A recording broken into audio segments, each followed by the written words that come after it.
Have you ever been treated like the villain in your own family? That was me, the ungrateful daughter everyone whispered about, while my sister stood in court pretending to be a saint. Her voice cracked just enough to sound devoted, telling the judge how she'd sacrificed everything for our aging parents.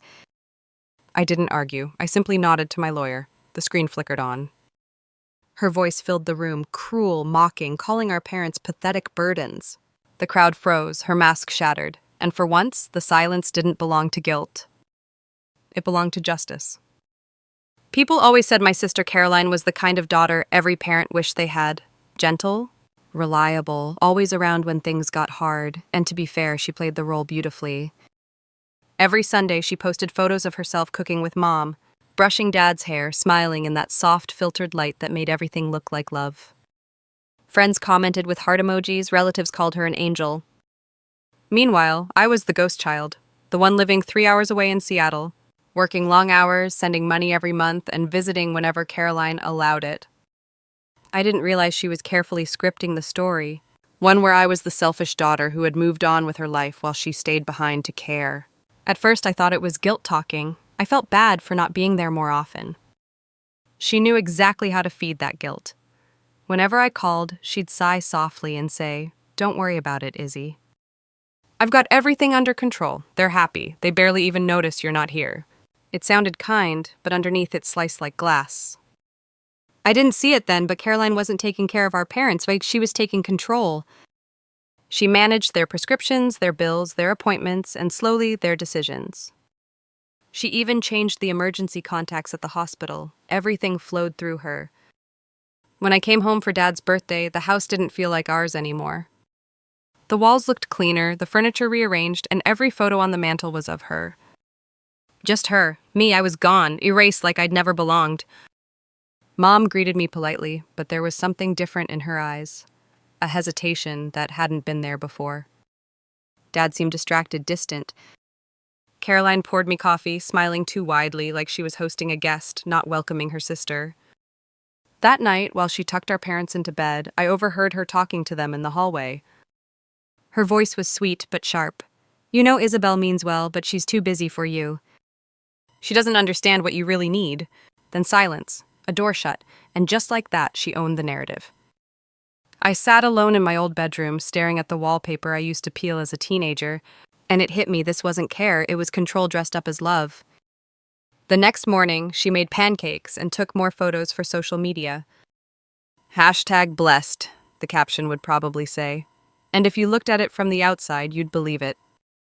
But inside that perfect kitchen, where the smell of syrup and butter filled the air, something darker had already taken root, the beginning of a story I would one day bring to court.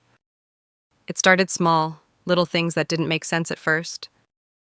Mom would forget our phone calls, Dad wouldn't answer my texts. When I finally got through, Caroline would pick up and say, "They're resting. You know how exhausting it is for them to talk for too long." Her tone carried that soft disappointment only a sister can weaponize. I wanted to believe her. I wanted to believe she was being protective.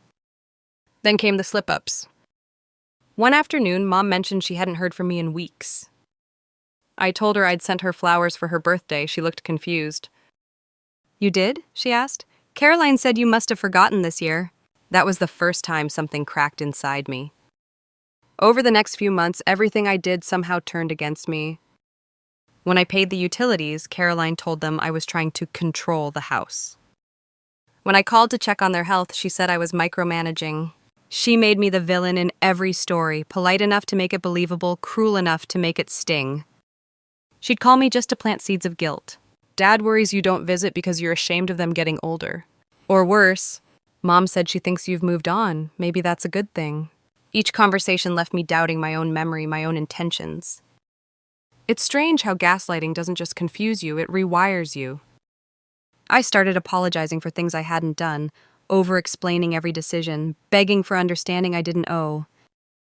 One weekend I drove down unannounced. The house was quiet. When I knocked, I saw a flicker of movement through the curtains, but no one came to the door. My own parents' home felt foreign, sealed off. Caroline called an hour later, her voice dripping with concern. "Oh, Izzy, they were napping. You really shouldn't show up without notice. It agitates them."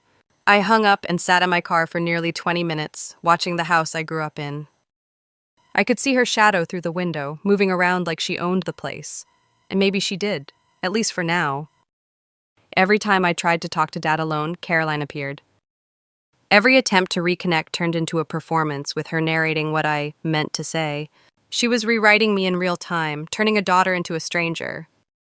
By the time Christmas came, my name wasn't even on the holiday card she sent out. It read, "From Caroline and the parents."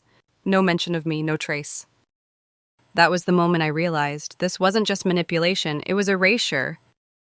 And if I didn't find a way to fight back, one day my parents wouldn't just forget who I was. They'd believe I never existed. The first time I realized I was truly shut out, it wasn't metaphorical, it was literal. The gate code I'd known my whole life suddenly didn't work. I tried again. The keypad blinked red. I called my sister. No answer. I called again. Still nothing. Through the front window, I saw my father sitting in his chair, reading the newspaper like always. I waved. He looked up, squinted, then lowered his head. A few seconds later, the curtains closed. I stood outside for nearly an hour, holding a box of groceries and flowers.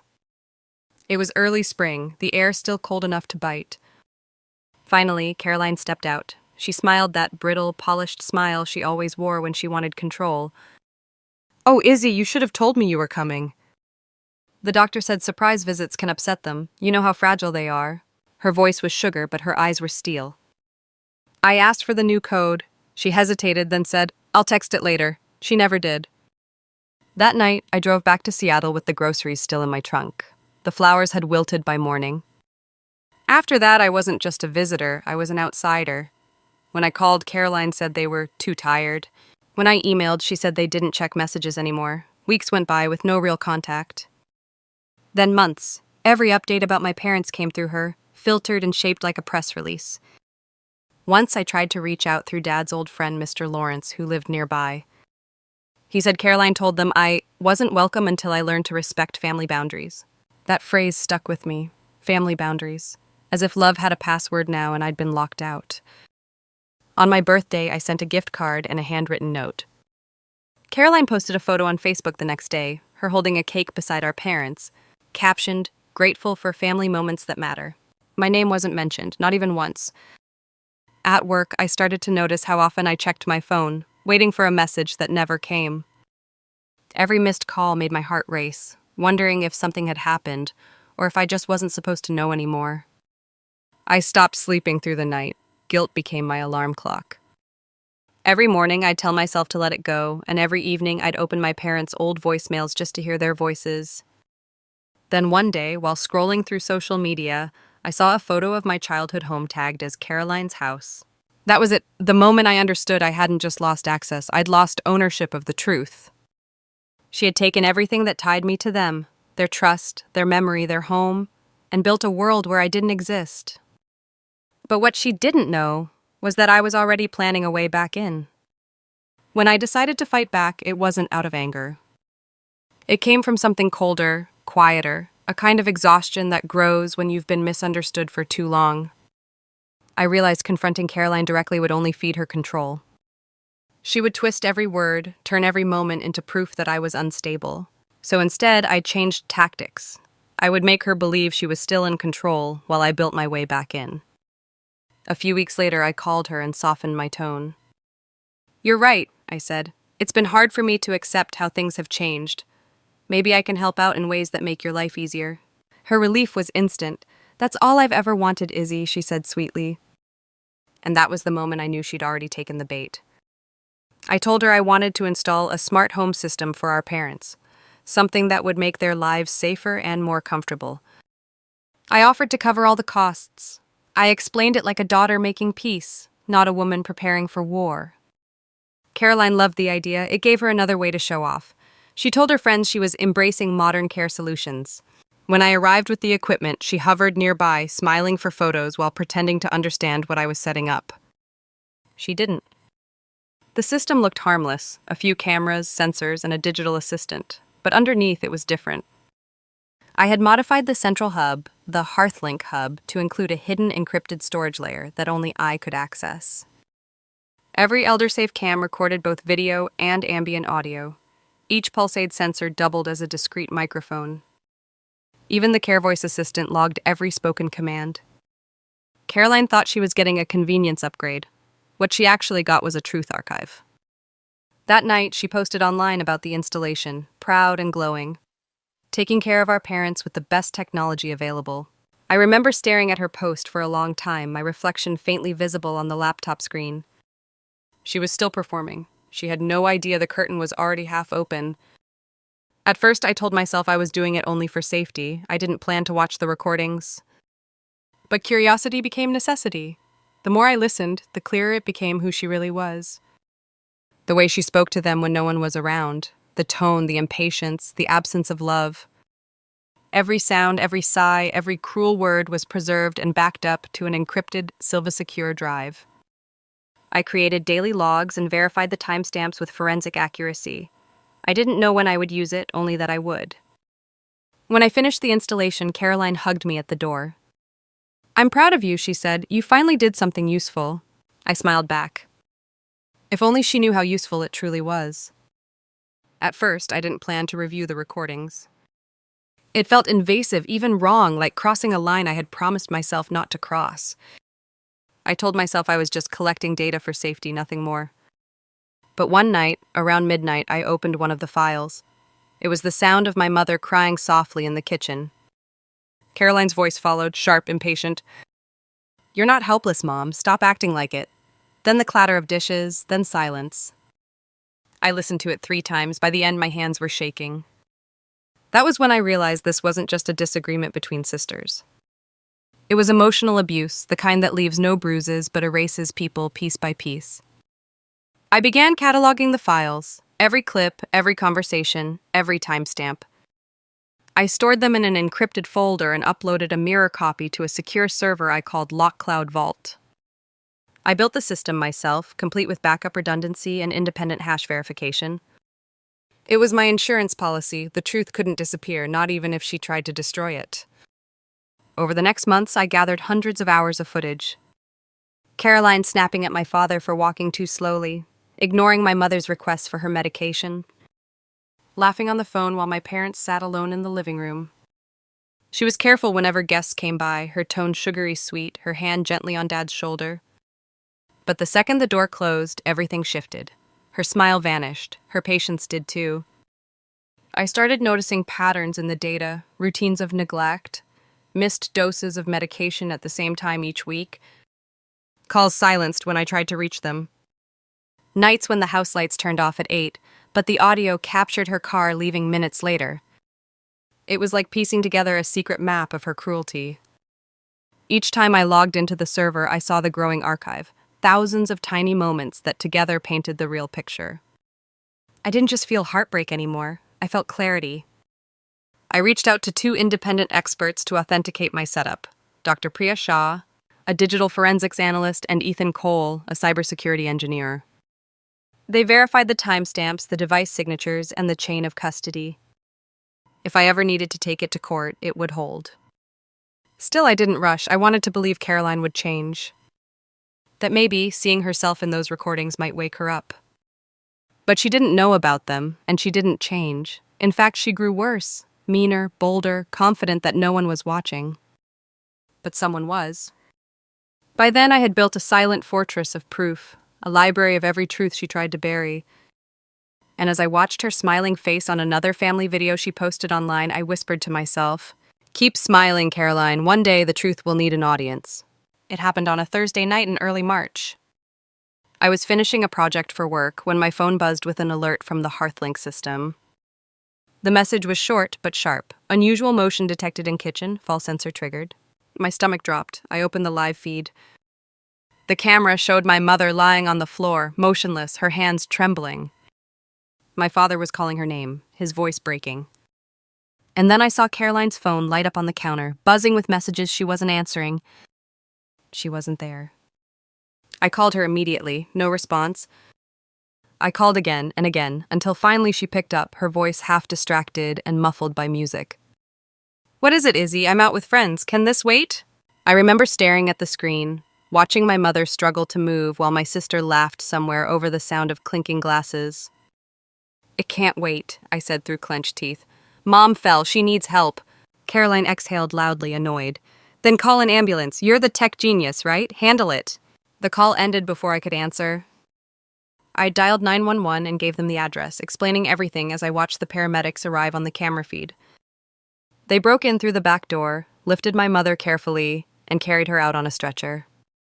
My father followed, confused and terrified. Caroline didn't arrive at the hospital until an hour later. By the time I got there, Mom was in stable condition. I found my sister standing in the hallway, arms crossed, her expression a mix of guilt and irritation. You didn't have to overreact, she said. She's fine. I stared at her. You left them alone. She shrugged. I needed a break. You wouldn't understand. I wanted to scream, but I didn't. Instead, I watched her walk away, her heels echoing down the sterile hallway. That sound stayed with me. It was the sound of someone who didn't care getting away with it. That night, while sitting beside Mom's hospital bed, I replayed the footage. Every second, every sound. The timestamp matched her bar receipt from the same evening. It was undeniable. The proof was no longer abstract, it was living evidence of neglect. I copied the entire sequence to a new folder labeled Primary Exhibits. I didn't know exactly what I would do next, but I knew one thing. This wasn't just about hurt feelings anymore. This was about accountability. When Caroline returned to the hospital room, she smiled at the nurse, her voice honey-sweet again. It's so hard taking care of them alone, she said. I looked at her reflection in the window and whispered, not alone anymore. Because that night, something changed. I stopped waiting for her to do the right thing. I started preparing for the moment the truth would do it for her. The morning after the hospital incident, I realized I was past the point of hesitation. I had the truth. What I needed now was protection, proof that couldn't be dismissed as family drama. Caroline was still ahead in perception, but I finally had the evidence that could dismantle her story piece by piece. I started by reaching out to a digital forensics firm called LockCloud Forensics. I told them I needed to verify a series of encrypted recordings from a home monitoring system. The technician who answered, a calm woman named Dr. Priya Shah, didn't ask unnecessary questions. She simply said, if the data is real, we can make it undeniable. I mailed her the encrypted Silva Secure drive, fully backed up and time-stamped. A few days later, she called me with her findings. Your setup is sophisticated, she said. Every file has a verifiable digital signature, and none of them were altered after the recording dates. You have an airtight chain of custody. For the first time in years, I felt a strange sense of safety. Not happiness, but stability. Next, I met with an attorney named Evan Miller, a quiet, precise man who had spent years handling elder abuse and guardianship cases. I laid out everything, my sister's manipulation, the recordings, the neglect. He didn't flinch, he only asked one question. Are you ready for what happens when we use this? I nodded. I've been ready for a long time. Evan explained that guardianship cases depended heavily on credibility. If she's filed to gain full control of their finances and care, he said, these recordings could reverse everything. But once we move forward, there's no going back. He was right. Once the truth is out, it burns everything in its path. We began compiling a timeline, dates, transactions, medical records, social media posts, and the hospital footage. Every detail had to align perfectly. Evan connected with Dr. Shah, who provided a sworn statement verifying the authenticity of the recordings. A second expert, Ethan Cole, signed off on the system's integrity, confirming that no third party could have tampered with the data. I watched it all come together slowly, like watching a storm gather over calm water. Meanwhile, Caroline continued her performance. She posted cheerful updates online about managing Mom's recovery and staying strong for Dad. Every caption was a lie, but I no longer needed to argue. Let her talk. Let her build the image higher. The higher she climbed, the harder the fall would be. The day she filed for full legal guardianship, Evan called me. It's official, he said. She's confident she'll win. I looked at the drive sitting on my desk, labeled and sealed, ready for court submission. For a long moment, I just stared at it. That tiny silver device held years of pain, love, betrayal, and truth. I guess it's time, I said quietly. Because justice doesn't arrive with sirens or noise. Sometimes it starts with a single file name and a timestamp.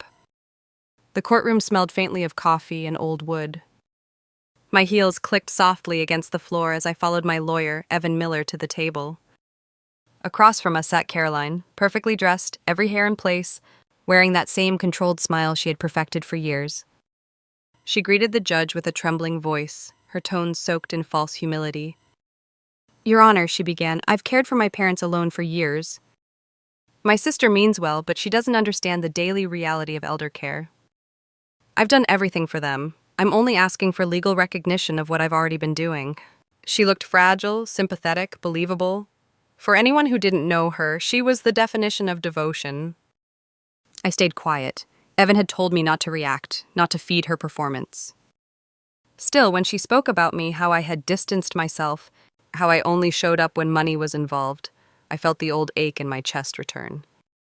But this time I didn't defend myself. I didn't need to. The judge nodded politely, then turned to my lawyer. "Mr. Miller, does your client wish to respond?"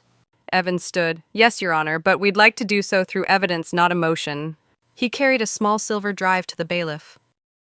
"This contains authenticated digital footage from the Rowan residence, verified by 2 independent forensic experts. With the court's permission, we'd like to display it." The judge gave a single nod. "Proceed." The lights dimmed slightly. The screen at the front of the courtroom flickered to life. At first it was silent, just a view of the kitchen, then the living room. Then Caroline's voice filled the room, clear and sharp. "You're not helpless, Mom. Stop pretending." Her tone cut through the air like glass. Gasps rippled through the benches. Another clip appeared, her laughing on the phone, mocking my father's memory lapses, calling him hopeless. Then another, her ignoring Mom's fall alarm while scrolling through her messages. Each clip had a timestamp, a clear chain of custody, undeniable. Caroline's face drained of color. "This is out of context," she whispered, her voice cracking. Evan turned to the judge. "Context is exactly what these show, Your Honor. What happens when no one is watching?" The silence that followed was heavy. My parents sat in the back, both frail and quiet. When my mother spoke, her voice trembled. I remember that night. Caroline turned toward her, shaking her head. "Mom, please, don't." But it was too late. The illusion had shattered. The judge's voice broke the silence. "This court finds sufficient grounds to deny Ms. Caroline Rowan's petition for guardianship. Further review will be recommended under the Elder Protection Act." Caroline's shoulders collapsed. I didn't smile, I didn't gloat, I just breathed for the first time in years without guilt. When we stepped outside, the sunlight hit my face like something I hadn't felt in a long time. Freedom that didn't need to be loud to be real. After the verdict was read, everything went quiet. No one moved. The only sound was the faint hum of the projector cooling down. Caroline sat frozen, her face pale and unreadable.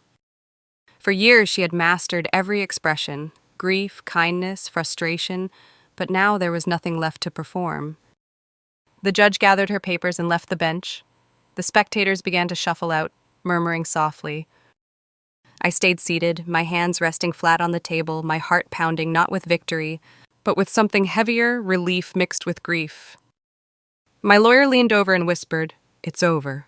But it didn't feel over, not yet. Across the room, Caroline slowly stood up. She avoided my eyes, busying herself with her purse, her hands trembling slightly. When she finally looked at me, there was no anger, no apology, just emptiness. "You humiliated me," she said quietly. I shook my head. "No, Caroline, you did that to yourself." For a long moment, she just stared at me, her mouth open as if to argue, but nothing came out.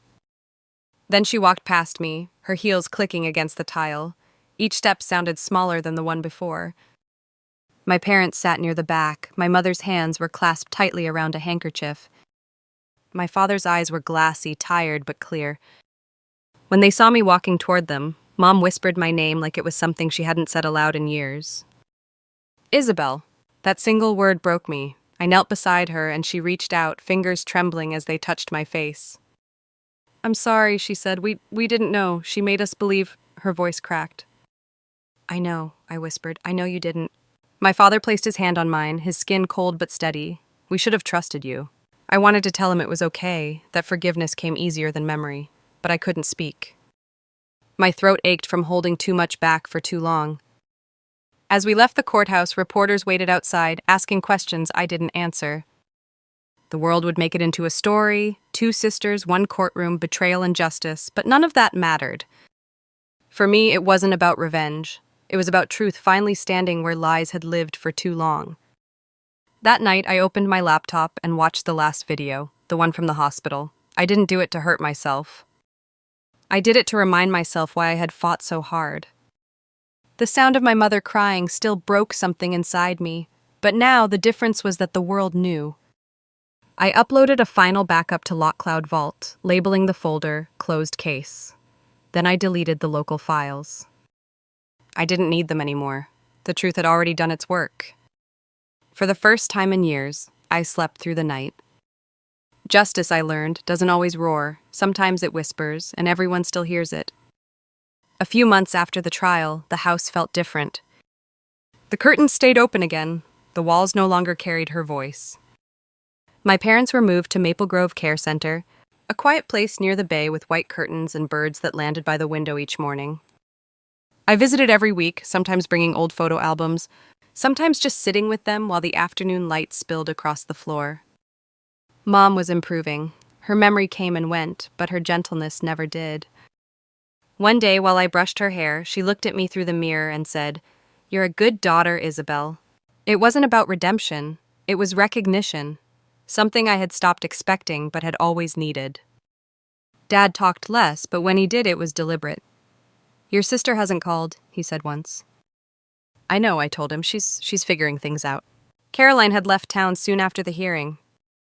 I didn't follow her story, though I heard she tried to rebuild her life somewhere else. I didn't want revenge anymore. I had already learned that truth is the only punishment that never fades. Sometimes, at night, I'd replay it all in my mind. The lies, the silence, the courtroom, the moment Mom said my name. And every time I came back to one thought: pain changes people, but truth transforms them. I didn't set out to destroy my sister.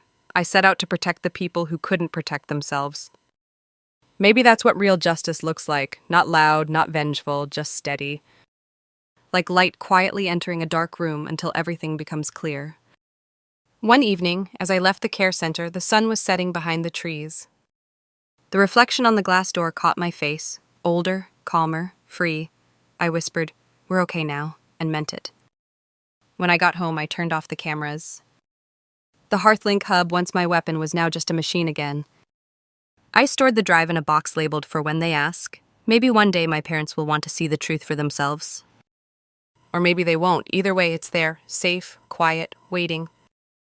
Before I went to bed, I opened the Heartless Revenge channel and read a few of the stories I'd listened to during those sleepless nights.